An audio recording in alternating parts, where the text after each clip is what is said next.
Hey, I don't know if you can see this, but we'll give it a shot here. Taking a look, and I need a pointer.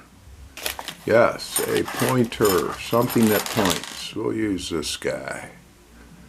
Alright, if you look through here, right there, I'll fill that with cover. Cleaned it, disinfected it, all that good stuff. Right there are your two pads for your capacitor that leaked all out there. The 1, 2, 3 stuff is marked for the connections.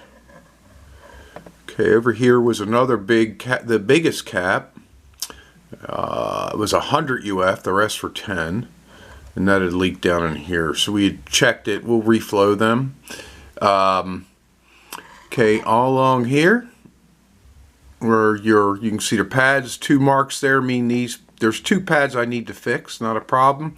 Considering there were 11 caps, 2 times 22, and I only have to fix 2. The next check, I put it okay here. If you look down here, you'll see some dark spots. That cap here leaked. Another cap here. That's all been continuity checked. So you can check a trace, just got to clean them up. They may not have eaten through, but they just turned black. Okay. Rest of the caps, oops, sorry, look pretty good. Again, you basically clean it up. The process is pretty much the same. Isopropyl 91%. Clean it. I use liquid flux. I then put that around each cap that I'm going to remove. Then I use a syringe. And that's under magnification. So I'm basically using a syringe that's the bismuth, put it on each end. Then hit it with 2 soldering irons. Literally, like I'm saying here, these are not hot, but I would get 2 of these, $7. And you just hit each end. Hands free, you count to about 10, 12. You'll see it bubbling up, and it should remove very easily. That way you won't pull the pads out. But sometimes the pads release anyway because of the acid. Pretty simple little trick there. Alright, next, before I burn myself, that's always fun, learning how to burn. So we get all that, and then I take it and I basically clean it with a light new toothbrush and alcohol. Then I also take a hairdryer, blow it down, and then I come back and I check all the different continuity areas.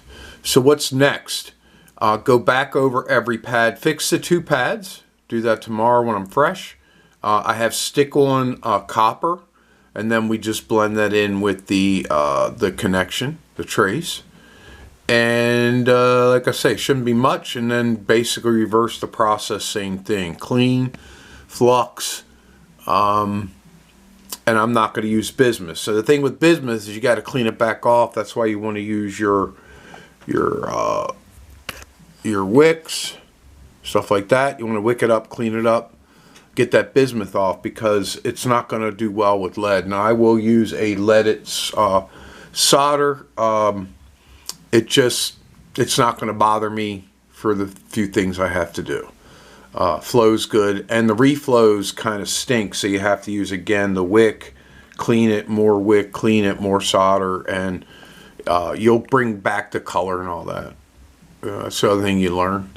On top of that, not much. Take your time, you'll learn. Definitely practice on used boards before you go at it. And in this case, I thought it was going to be worse than it was.